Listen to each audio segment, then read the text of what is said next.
And welcome back to the Screen Team here on today's talk, KWOC 93.3 FM and 9:30 AM, as well as streaming online at KWOC.com. Sean Mannon tagging in for this review for Chris Berger. I am joined. I'm sorry. I think he must be tied up in a closet somewhere because there's no way he'd let you be in charge. Yeah, well, if there's anyone who's going to tie him up in a closet, it would be Miss Sabrina Berger over there.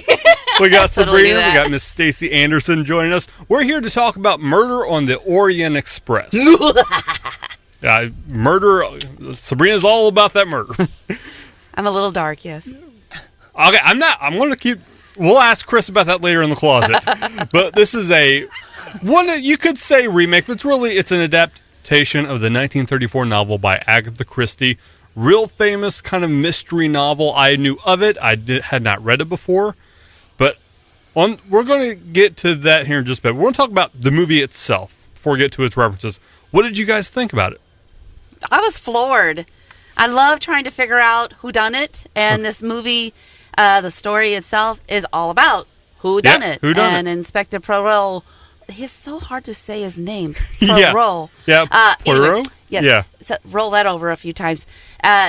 Is challenged by this mystery, and he is famous for being able to, at a glance, figure out the solution. The self-proclaimed world's greatest detective. Yes.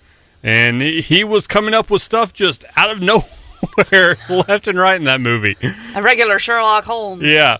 Well, also, this real star-studded cast kind of caught me by surprise that it is directed by Kenneth Branagh, starring Kenneth Branagh. Also has Penelope Cruz, William Dafoe, Judi Dench, Johnny Depp, Josh Gad, Leslie Odom Jr., Michelle Pfeiffer, Daisy Ridley from Star Wars, all in it. Great cast. What'd you think about the movie, Miss Anderson? Oh, I liked it.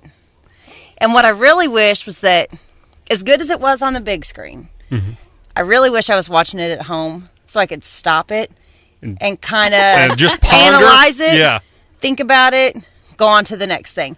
But when it all started to come together, I was like, ooh, that's the good stuff right there. And this is a hard movie to review because the solution to the murder, you can't even talk about anything because everything has something to do with the solution of said murder. I kind of feel, because we've seen the movie once, we saw it before recording this, I feel this needs a second viewing to kind of go through and piece together how everything really fits together. I straight up want to read the book and look at all of the previous versions of it and see it on the big stage because it is also in play format. Yeah, it was a previous movie. I considered actually this one before I picked out the other one I'm doing.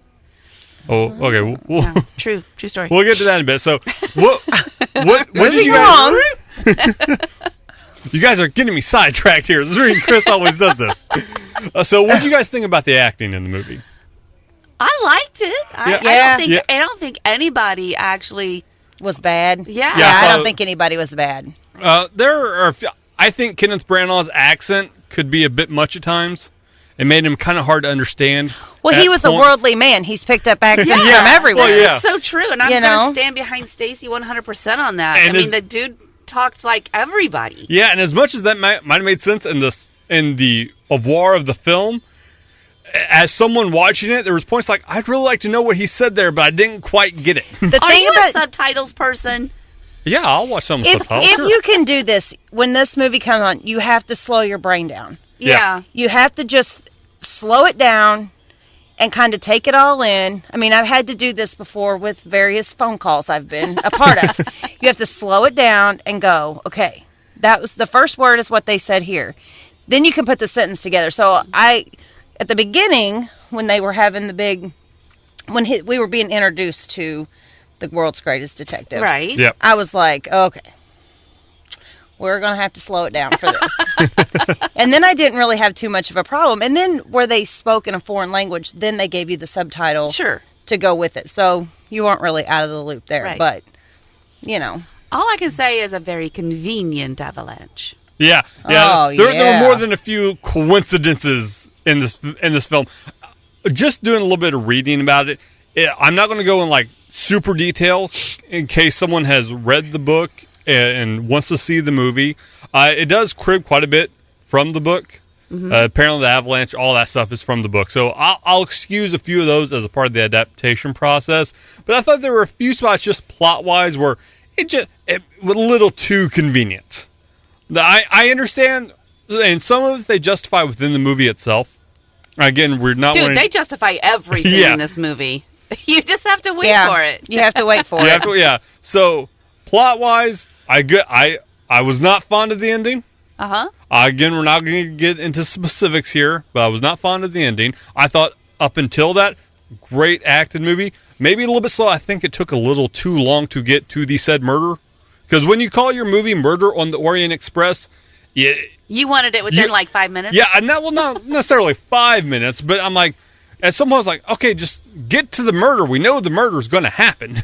But did you know who was going to get murdered? No, I did not know who. See, you needed to care. I had a guess, and my guess turned out to be correct. I will say we had to be introduced to all the players before the murder took place. Otherwise, I'll just leave it at that. I mean, you have to be introduced to them, or we're kind of speaking, or else the deception doesn't work. Yeah. We are kind of speaking in generalities here and because it's very we don't dangerous too. Because we don't want to kind of give away. I do think a few of the characters were underdeveloped. I believe. I don't even remember her name. The woman and her husband, who were kind of sequestered off from the rest of the cast. The guy with the.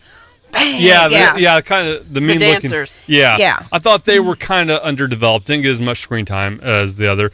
There were a few other characters. I believe William Dafoe's character was kind of a little underdeveloped. I liked a little bit more of him. But other than that, I thought it was a great film. Again, I could quibble with the ending, but that happens. And that's because you haven't read or seen any of the other versions. Quite possible. Yes, I came into this completely blind. When you say the ending, do you mean like the solution or like the actual ending? Not so much the solution, but kind of some of the stuff that happens afterwards. I think the solution was a bit too convenient, as I kind of mentioned. But again, we're not going to get too much into this. We can talk once this camera's turned off. Because we're not wanting to go too far. It's almost like we should have a separate show where we can actually talk about this stuff we need that happens. But then you're analyzing the story instead of the movie. Yeah. We need the spoiler screen team. or like after it's been on DVD for a while. Right. We can circle back to it. Here's another thing. This is a generational gap. Huge generational gap. Because we've got several generations of people who have not been exposed to this book, this movie in its previous versions, and probably very, very minute population has been exposed to it on stage. Yeah. So you can't display any of the solution or hardly any of the stuff leading up to the solution, but you can encourage anyone and everyone to find a way to enjoy this story. Whether it's this version of the movie or a previous one. And while you're over there on the computer, dude, check it out. What other versions of the movie are available? This is the fourth adaptation of Christie's novel. There was a 1974 film, a 2001 TV film, and then a 2010 episode of Agatha Christie's Poirot, which I believe is a British show. Okay, so see, there's a lot of ways to get into this, to get tuned into the story itself. A perfect story. Even as, connected as I am, with books and movies, and I knew this. I knew the book. I didn't read the book, but I knew Agatha Christie, Murder on the Orient Express. But I did not know what. I mean, I knew what it was about, but I didn't know what it was about. And I'll tell you, while we were sitting there, it took everything I had not to get out my phone and Google it to find out who did it. So you wanted to look ahead. Because that's what I do on TV shows and stuff. I Google people. You're awful. Well, I can't help it. Here's the other thing: is you can Google the inspector and find other stories. Yeah, he's famous, not just in this one. Yeah, he's apparently recurring. He's a recurring character. Yeah, I believe one of the ending lines is a reference to that. To another story. Yeah. Oh, yeah. Okay. So yeah. Well, I said before we left, I needed to get all the books and read them. You do. And I'll tell you, the very, very beginning totally lifted me into the story, because the first thing you see is him solving a previous, not murder, but a previous crime. And he is so adept in anticipating the moves of the criminal that it's hysterical. I mean, we all laughed out loud in the theater Yeah. because I was like, whoa, is this going to be a funny movie? I'm confused. But at the same time, I was lightened and led easily into the story. When he said, huh. And the mysteries. When he said, huh. Reminds me of an old joke. I was like, oh, that's a good one. What? I heard someone make that joke behind me. It was one of... It was me. her. Yeah, okay, yeah. Well, that's Murder on the Orient Express, directed by Kenneth Branagh. It's in theaters now, as you can tell. Quite glowing reviews from everyone in here. I had a few misgivings, but I still think you should see it. Chris is going to bust out of the closet. He'll be back next with our next movie review. You're listening to The Screen Team here on Today's Talk, 93.3 FM, 930 AM, KWOC.